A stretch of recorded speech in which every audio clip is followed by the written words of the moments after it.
Salut tout le monde et bienvenue dans cette nouvelle édition de Jeunes Figures. Jeunes Figures va vous présenter encore un nouveau talent, une nouvelle promesse de l'Égypte. Allez, on voit ça dans quelques instants.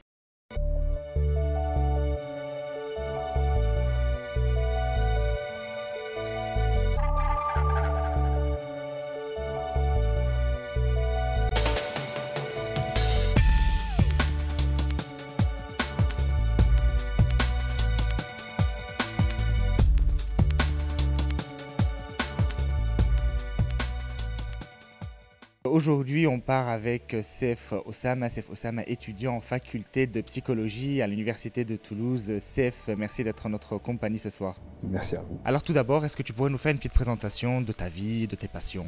Alors, je m'appelle Seif Mamoun, j'étais au lycée français du Caire ici à Mahdi.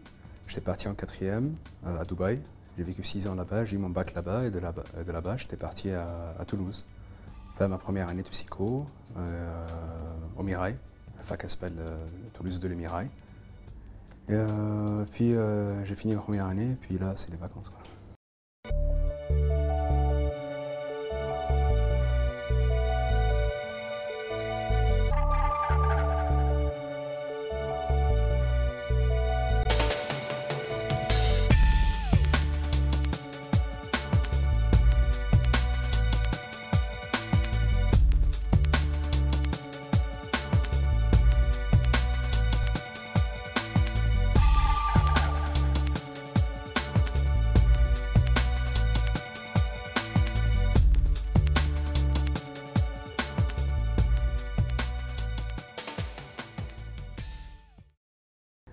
Des passions dans la vie, bien sûr, comme la psycho, c'est une de mes passions, bien sûr. Sinon, la musique, faire de la pâte à modeler, des dessins par-ci, par-là. Mais surtout la musique qui est ma passion primaire, mais sinon, la psycho, elle vient en second plan, quoi.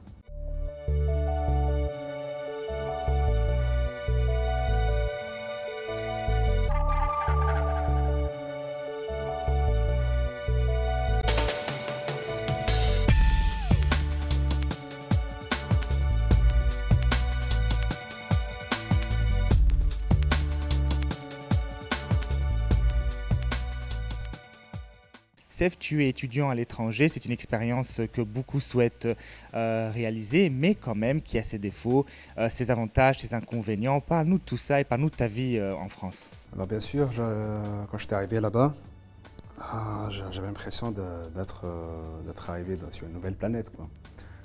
Un système complètement différent, des gens complètement différents, un climat complètement différent, une ambiance complètement différente. Et puis, dès l'instant où ma mère m'a quitté, mes parents m'ont quitté, ils étaient partis, moi j'étais tout seul dans l'appart, je me sentais super bien. Et le truc c'est que j'ai eu une phase un peu du mal de pays, un peu vers la fin, quoi. C'était un peu tardif. Mais c'est sûr que, bon, ça c'était assez vague ce que j'ai dit là, mais c'est vrai que c'est quand même une expérience assez enrichissante quand même. Vous avez affaire à d'autres mentalités, d'autres nationalités. Vous êtes tout à fait livré à vous-même. Quand vous arrivez là-bas, il n'y a plus qui que ce soit pour vous faire n'importe quoi. Vous êtes là tout seul à gérer votre budget, votre appart, votre routine de tous les jours, vos études, votre vie sociale. Il n'y a plus personne pour vous dire faire quoi ou ne pas faire quoi. Tout est possible, donc, tout n'est pas possible à la fois, quoi.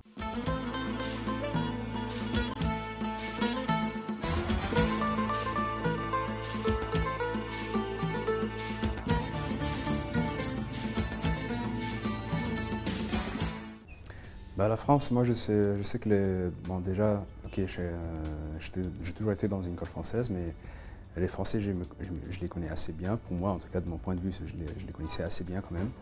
Mais surtout que je sais que la France, pour tout ce qui concerne les études des sciences humaines, les Français ils sont bons, quoi.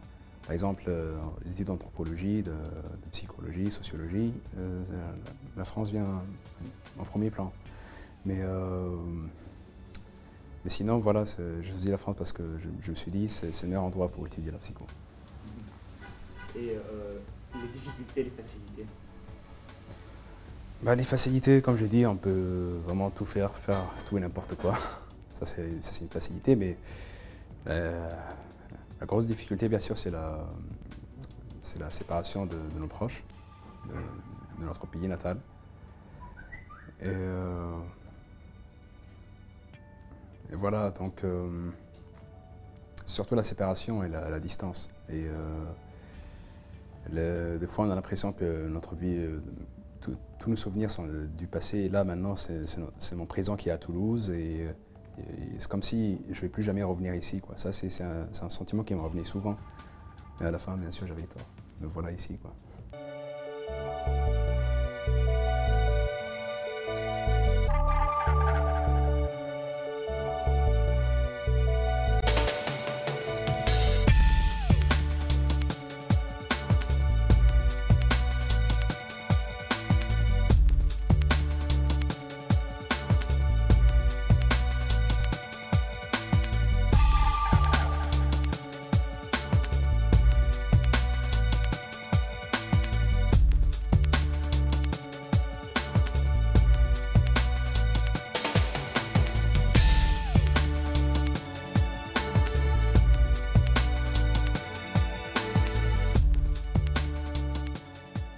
Non, mais moi, je ne peux pas vraiment donner de conseils. Pour l'instant, j'ai encore plus besoin de conseils que de recevoir des conseils que de donner des conseils, bien sûr. Mais c'est sûr que quand on part là-bas, quand on n'a pas la nationalité française, qu'on se tue pour avoir la visa, pour trouver un appart là-bas et tout, c'est sûr que quand on part là-bas, c'est pas pour rigoler. Donc, ça, c'est la seule chose que je peux dire, quoi, mais je ne dirais pas ça en tant que conseil, quoi. Moi, j'ai besoin de recevoir des conseils. Je viens de finir ma première année, donc je ne vais pas trop me la péter avec, quoi, dès maintenant. En fait, Toulouse, c'est une ville étudiante. Il y a vraiment pas mal d'étudiants étrangers là-bas. Et le truc, c'est que bon, là-bas, chaque fois que les gens m'entendent parler français, ils me disent ça fait combien de temps que tu es là? Depuis quelques mois, oui. Est-ce que tu as appris à parler le français? C'est toujours la question type qu'on me pose toujours. Mais non, j'ai pas eu de son de merde concernant mes origines ethniques ni rien. D'ailleurs, il n'y a presque pas d'Égyptiens là-bas, donc j'étais un peu comme un extraterrestre, quoi. On voit- Donc, concernant les administrations, bien sûr, ils sont vraiment très à la règle. Tout est avec les papiers, je ne sais pas, je veux dire, ils sont pas très flexibles, quoi. J'ai eu pas mal d'emmerdes avec ma banque parce que je ne lisais pas les courriers. Parce que j'étais toujours habitué au rythme que c'est mes parents qui me font tout, donc je ne lisais pas les courriers, comme si inconsciemment j'avais l'impression que quelqu'un allait me les lire, quoi.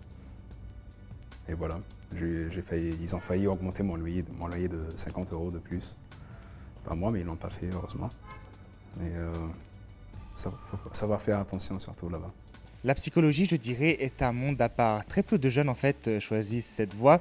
Dis-nous, toi, ce qui t'a attiré dans ce domaine et surtout, ce qui continue à te plaire. Non, j'ai pas de raison particulière qui m'a poussé à faire de la psycho.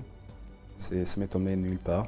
Un jour, j'étais en cours, je me suis dit, bon, bah, je vais faire de la psycho comme ça. Bah. Et c'était il y a 2 ans à peu près, même plus. Et il n'y a plus rien qui m'a changé d'avis après, qui m'a fait changer d'avis, pardon. Non, à la base, je voulais faire du droit, mais parce que, en fait, je crois parce que je ne savais pas quoi faire. Mais depuis que je me suis dit la psychose, il n'y a plus rien qui a pu me faire changer d'avis, quoi. Et Parle-nous des cours de psycho, parce que tu es encore, c'est qu'il y a quelque chose qui t'attire. Parle-nous un peu des cours, de ce que de ce que tu apprends, de ce que ça t'apporte aussi. bon, bien sûr, bon, la première année, les premières années, c'est très théorique, bien sûr. Je veux dire, t'apprends les dates, t'apprends qui a fait quoi, où, comment, c'est tout. Mais on rentre pas dans la pratique, on rentre pas dans les détails des théories. Ça va être surtout à partir de la troisième année. Et, mais sinon, pour l'instant, moi, je trouve ça très, très, très théorique, mais je me dis, ça va beaucoup plus s'approfondir après. C'est ce que je veux, en fait. Et pour l'instant, il n'y a rien qui me fait changer d'avis, quoi. Est-ce que tu es confronté un peu aux clichés du psychologue et est-ce que ces clichés ont pu être changés pour toi en étudiant de plus en profondeur cette matière? Non, ici, je vais dire, avant que je parte là-bas, les gens me disaient souvent, qu'est-ce que tu vas faire là-bas avec la philo? Parce que en fait, la psycho et la philo, c'était une seule discipline. Jusqu'à 1956 à peu près, c'était une seule discipline. Elle s'est séparée, la psycho est devenue psycho que lorsqu'elle est devenue expérimentale. Et je vais dire, et là, bon, là-bas, bien sûr, quand on fait de la psycho là-bas à la fac, personne ne va me dire, tu vas faire quoi avec la philo? Bien sûr, mais par contre, on a souvent le cliché comme quoi ceux qui font en psycho, c'est des tarés, c'est des gros malades, ils veulent devenir encore plus fous en étudiant l'homme. Bon, ça, je veux dire, à la fois, c'est pas vrai et c'est vrai à la fois. Et donc, ouais, Comment c'est pas vrai? C'est vrai, explique. bah, c'est pas vrai parce que on n'est pas forcément fou, quoi. Et puis après, c'est un peu vrai parce que c'est vrai que là-bas, moi j'ai remarqué ça, que les gens que je connais là-bas qui sont psychos, et c'est pas, j'ai jamais rencontré des gens pareils, quoi. Même des gens qui sont à la fac, qui font d'autres études, je veux dire, c'est surtout la manière dont ils se perçoivent eux-mêmes. La manière dont ils se perçoivent et dont ils perçoivent le monde extérieur, qui est une manière assez atypique. Donc, c'est pour ça que je dis c'est à la fois vrai et pas vrai, quoi. Ouais, mais moi, je crois que tu es quelqu'un qui cherche à rentrer dans le subconscient de l'autre, à connaître l'autre dans ses différentes facettes. Mais cette curiosité, c'est quoi? C'est la volonté de tout posséder, c'est la curiosité sur l'autre, c'est la volonté d'aider l'autre. Explique-nous un peu comment ça se passe. Je peux pas vraiment donner des raisons concrètes, quoi, parce que quand je sais pas, quand vous posez des questions, que vous dessinez quelque chose, ou vous faites de la musique, quand vous créez, quoi, quand vous plongez au fond de vous-même, vous vous dites pas je vais faire ça concrètement de A plus B, donc mathématiquement, quoi, non, vous y allez au feeling, quoi, je veux dire, mais c'est vrai que vous avez dit pourquoi je vais plonger au fond de l'autre, bah, pour me comprendre souvent, pour comprendre moi-même. Mais le truc, c'est que c'est vrai que moi, j'avoue, les futurs psychologues ou les psychologues d'une manière générale, je sais pas, vous allez sûrement remarquer ça avec les psys, ils ont une certaine arrogance quand même. Ils sont relativement bien plus arrogants que la moyenne parce qu'ils estiment qu'ils se comprennent, qu'ils comprennent les autres et qu'ils peuvent facilement plonger dans le psychisme de l'autre. Et bon, ça, c'est pas forcément vrai, bien sûr.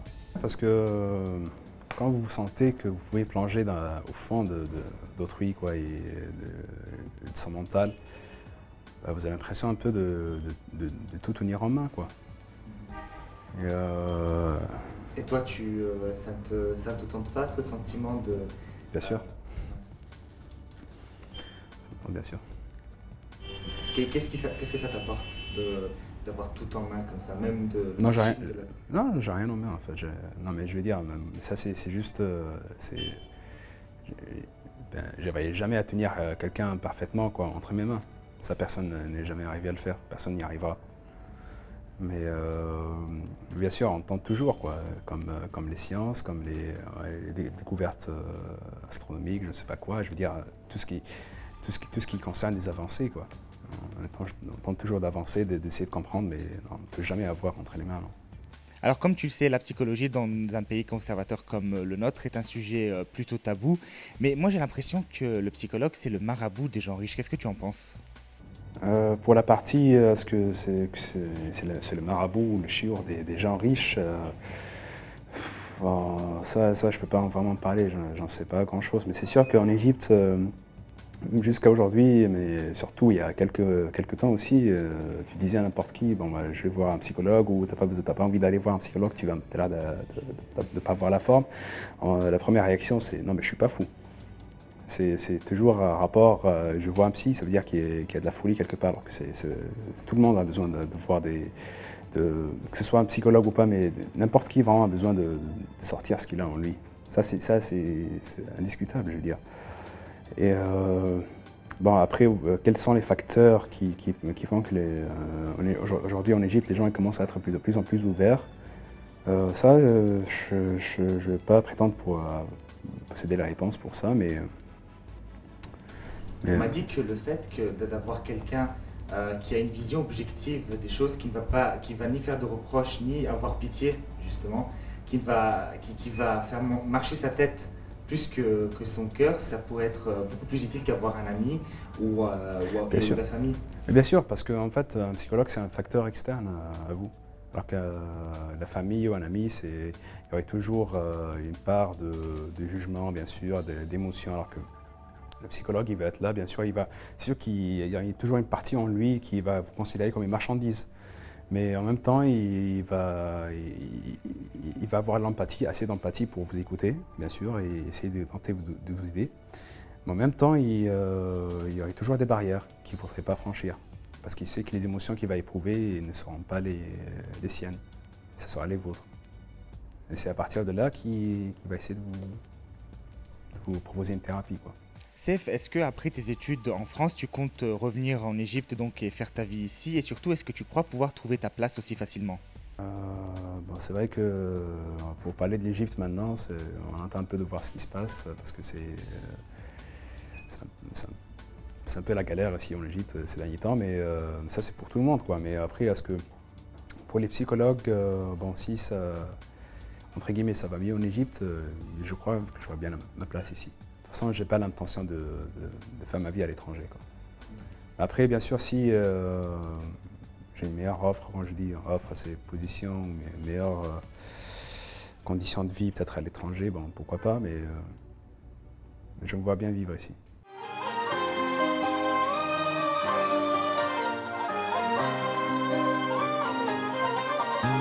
لو بتحبوا البلد دي خلي عيونكم عليها خلي ايديكوا في ايديها يا مصر تعيش بينا ساعات الجد تلاقينا شايلين روحنا في ايدينا حالفين للي يعدينا بلدي ولادي كمين بلدي الود بودي احضن ترابك بيدي واشيلك جوا عيني اصل انت غالية علي بلدي الله حميها حاطين عينهم عليها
Parce que faire sa vie, c'est très vague, quoi.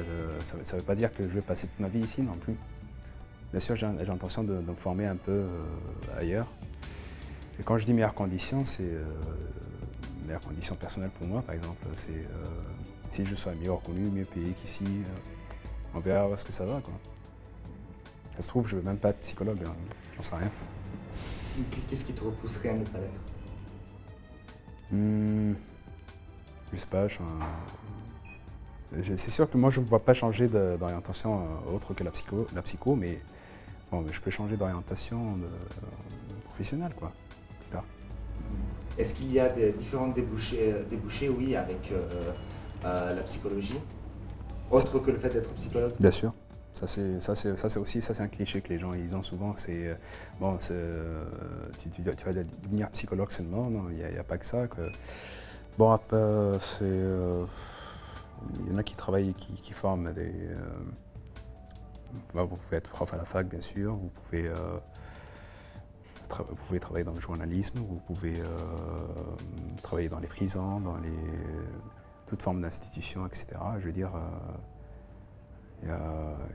En rapport avec le social, peut-être? Ah oui, énormément, oui. Surtout aujourd'hui. Parlons enfin de ton rêve qui s'appelle Psychologues sans frontières, en référence à Médecins sans frontières. Dis-moi, qu'est-ce qui te pousse à réaliser un tel projet et en quoi cela va contribuer? Je veux dire, aujourd'hui, bien sûr, comme depuis toujours, depuis toujours, bien sûr, toutes les sessions thérapeutiques, ça reste quand même assez cher, quoi. Bon, bien sûr, ça varie, c'est sûr, mais ça reste relativement cher et ça oblige à une certaine classe de population qui aille se faire soigner, entre guillemets, je veux dire. Et ça, moi, personne n'a dit qu'être dans sa meilleure forme ou dans son meilleur état revient à être dans son meilleur état physique seulement comme les médecins sans frontières. Je veux dire, en ce qui concerne les médecins sans frontières, mais psychologue sans frontières, faut être aussi dans ses meilleurs états psychiques. Et les deux, ils sont pas dissociés, ils sont loin d'être dissociés, quoi, le physique et le psychique. Et donc, moi je trouve que tous les êtres humains, ils ont le droit de mieux vivre, bien sûr. Et déjà, bien sûr, Médecins sans frontières, ça ne touche pas tout le monde non plus. Et moi, je tenterai de faire un projet quasi similaire, quoi, mais avec des sessions gratuites. Comme ça, n'importe qui pourrait venir. Bien sûr, j'aurais regroupé plusieurs psychologues pour ça, pour voyager à travers le monde. Oui, raison de plus pour laquelle je crois, oui, non, je crois pas que je vais passer toute ma vie ici non plus. Oui, j'espère qu'on va bien pouvoir voyager. Et bien sûr, on verra, vu de loin, on verra les problèmes que les autres classes de population, quels autres problèmes les autres classes de population ils ont, parce que quand vous avez seulement, entre guillemets, les riches, vu de loin, c'est presque toujours pareil, quoi. Bon, je sais pas.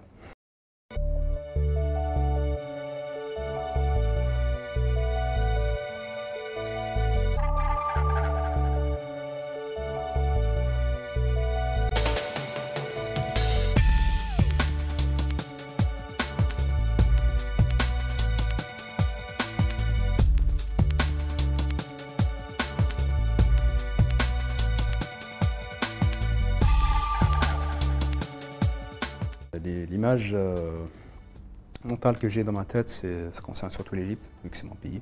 J'aimerais commencer par là, quoi. Ou finir partout et finir là, quoi. Le meilleur pour la fin, j'en sais rien, on verra. Mais l'Égypte, bien sûr, elle passe au premier plan pour moi.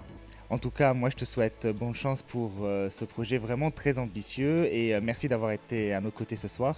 Merci à vous. Merci chers téléspectateurs d'avoir été en notre compagnie ce soir. Je vous retrouve la semaine prochaine, même heure, même endroit et d'ici là, portez-vous bien.